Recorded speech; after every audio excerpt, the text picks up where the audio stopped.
Bueno,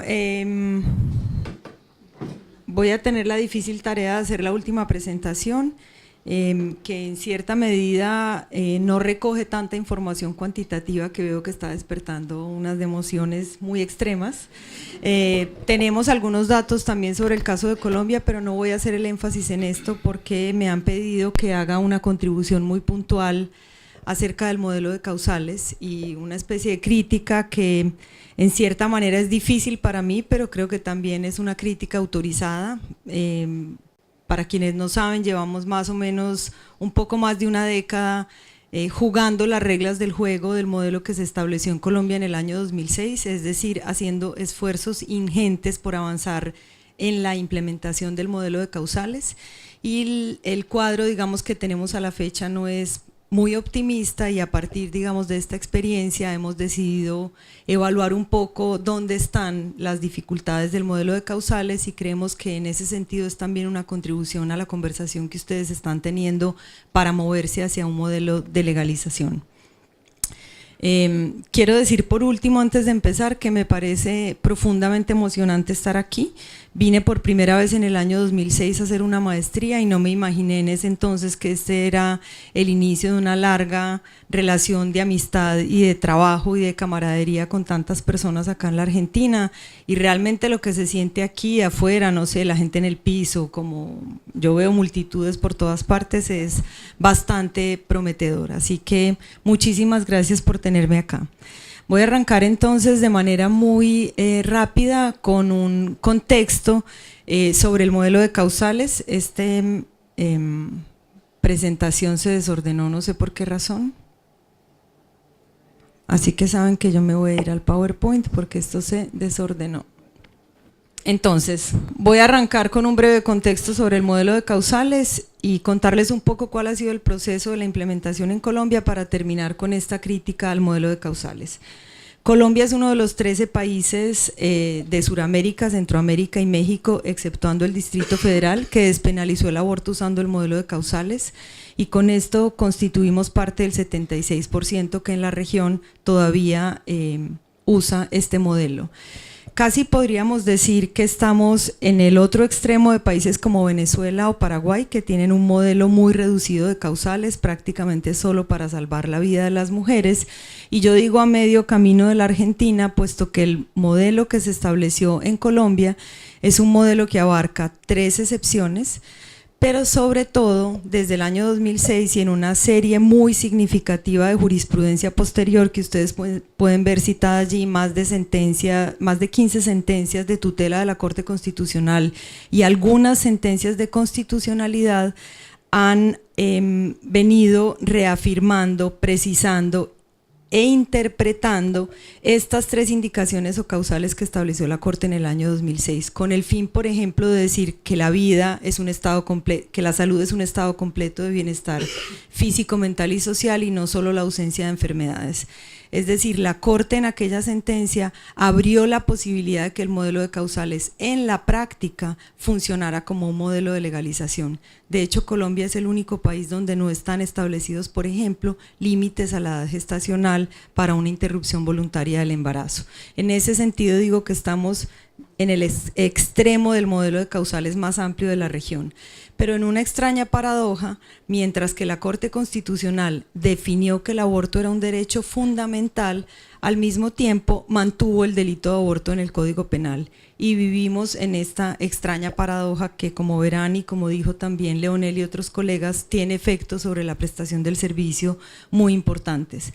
Lo que hemos visto hasta la fecha en la región es que han primado las interpretaciones restrictivas de estas indicaciones y causales, en cierta manera muy vinculadas estas interpretaciones restrictivas a la manera como están formuladas en los códigos penales o en otro tipo de normas, siempre asociadas con el peligro para la vida, con la idea de salvar la vida de la mujer, de la única manera de evitar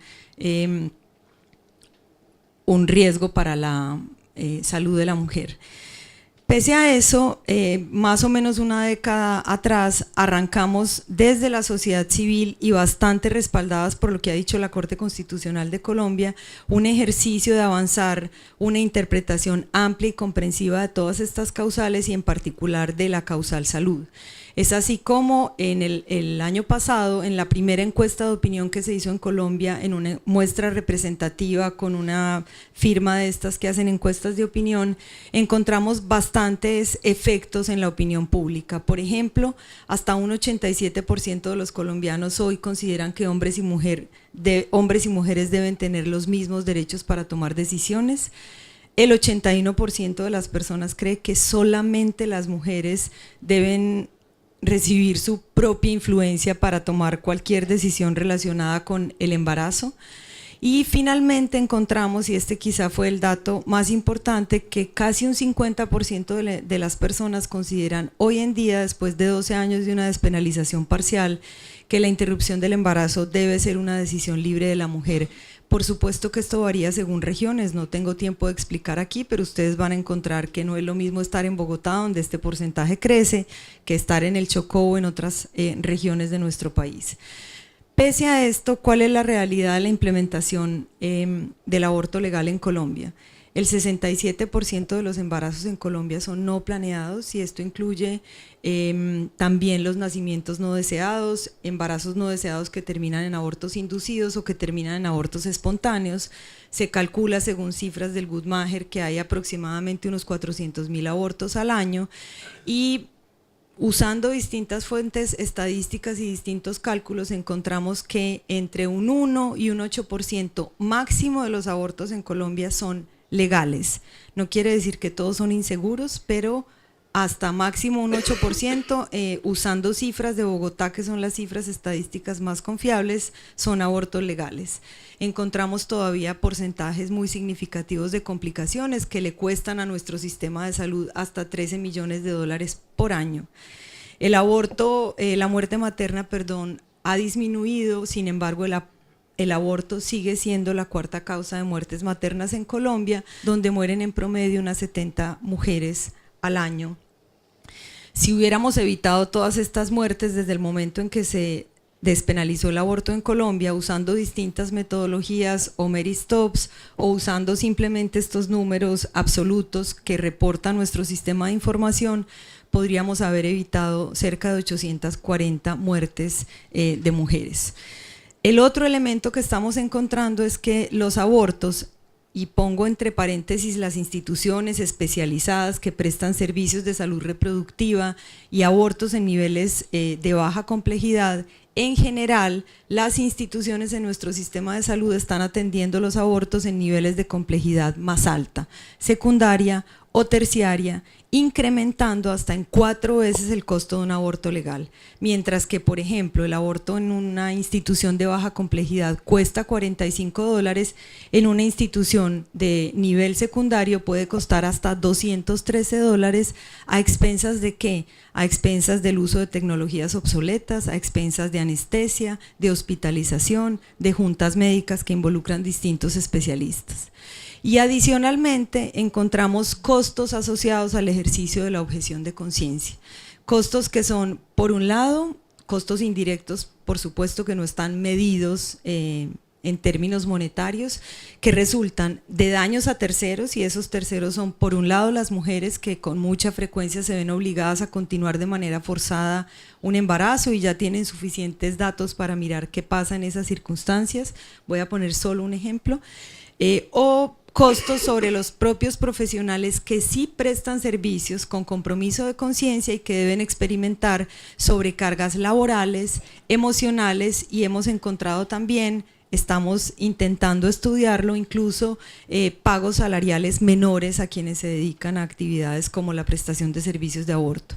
Por otro lado, hay costos económicos sobre los sistemas de salud, porque ¿qué es lo que está pasando? Lo que se autodenominan los profesionales como objeción de conciencia. En un estudio que hicimos en Colombia encontramos que no es objeción de conciencia, es mala praxis de la objeción o obstrucción de los servicios de conciencia, y solo un 8% en el caso de los ginecobstetras colombianos se declaran objetores, objetores, digamos, siguiendo un procedimiento previamente establecido, aunque en la práctica encontramos instituciones enteras, colectivos enteros, ciudades enteras donde hay declaración de objeción de conciencia, que nosotros estamos intentando, digamos, diferenciar, porque es importante entender que no todas estas prácticas corresponden a objeción de conciencia.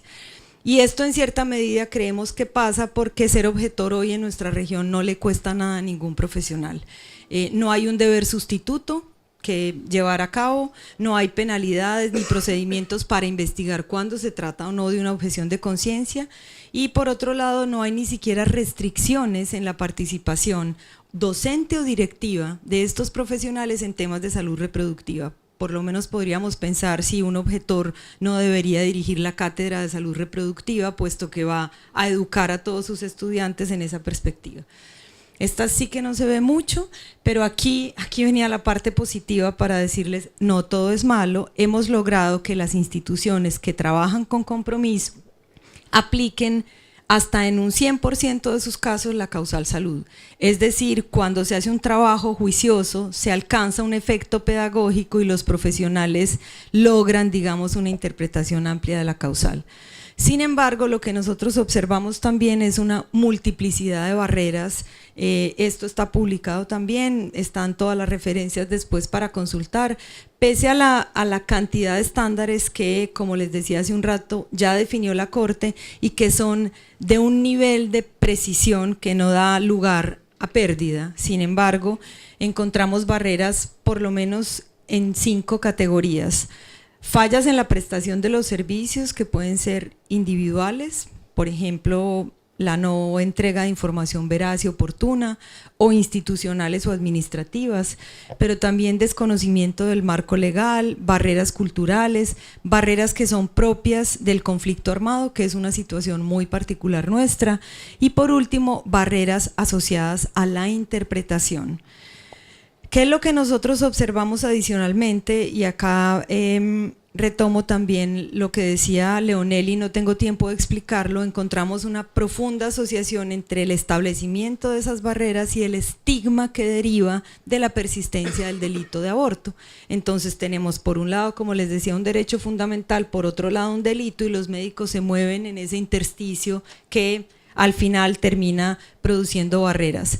Nosotros en la Mesa por la Vida y la Salud de las Mujeres, que es una organización no gubernamental nacional, hemos acompañado más de 1.200 casos uno a uno hasta resolver la prestación del servicio, y cuando estas mujeres han llegado a la mesa, más del 50% ya han enfrentado una barrera, por no decir que el 100%, puesto que llegan con embarazos superiores a las 12 semanas y empiezan a encontrar también obstáculos para la prestación del servicio.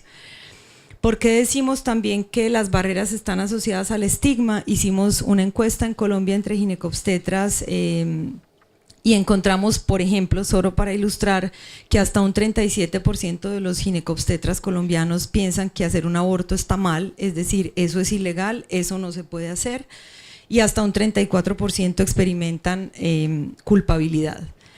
Basada en toda esta información y en la revisión de más de 50 normas restrictivas en toda América Latina, acá están algunos ejemplos ordenadas según tipo de norma. Lo que nosotros observamos es que los modelos van incrementando en el reconocimiento de la autonomía de las mujeres, y podríamos afirmar que el modelo de causales se queda corto en cuanto a la protección de esa autonomía, que está mejor garantizada en los modelos que legalizan el aborto. Entonces voy a referirme a 3 aspectos. El primero, el modelo de causales es problemático porque es arbitrario y variable. Lo que nosotros vemos es que las causales cambian indistintamente entre los países sin ser claras las razones por las cuales un modelo legal elige unas u otras causales. Nosotros tenemos, por ejemplo, la inseminación artificial no consentida como una causal plenamente reconocida, no existe un solo caso, mientras que la causal salud mental está excluida por lo menos de 8 países en América Latina, Brasil, Paraguay, etcétera. Entonces lo que encontramos aquí es un gran nivel de arbitrariedad, falta de evidencia, falta de justificación y en segundo lugar el elemento de la interpretación. Mientras que por un lado ha sido promisorio en el caso de la Corte Constitucional que por la vía de la interpretación intente llenar todos estos vacíos, lo que observamos es que es en el intersticio de la interpretación y además la certificación, porque el modelo de causales le entrega a los profesionales de la salud un doble papel, el de intérprete y certificador. Y el certificador es el que al final confirma la verdad sobre el sufrimiento o sobre el riesgo que una mujer está experimentando y que termina, digamos, en manos de quien o certifica o autoriza el procedimiento. Por otro lado, encontramos que el modelo de causales es un modelo que está articulado en torno al predominio de la vida biológica. Como ustedes pueden ver, las causales funcionan y se aplican si hay que demostrar un riesgo, hay que demostrar un peligro para la salud, una enfermedad, una malformación fetal, incluso una violación. Y también en estos casos está sujeta, digamos, a interpretación. Ustedes saben de eso más que nadie en la región con el tema de la violación.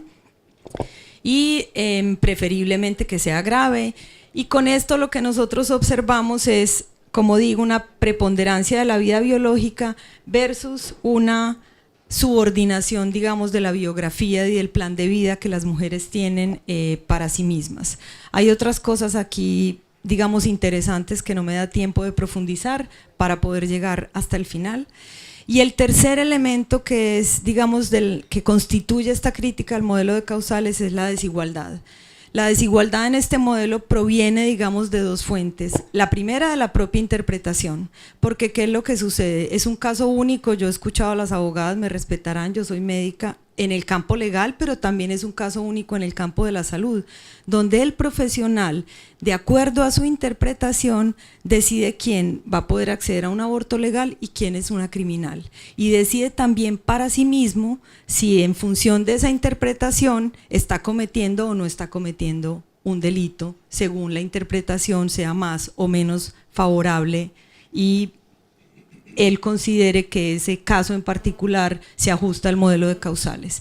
Pero por otro lado, el acceso a los servicios de salud, que digamos ya es precario para las mujeres que tienen una matriz de desigualdad previa por raza, por etnia, por edad, por nivel socioeconómico, se profundiza porque son ellas en particular quienes deben jugar las reglas del juego que les deja o les propone el modelo de causales.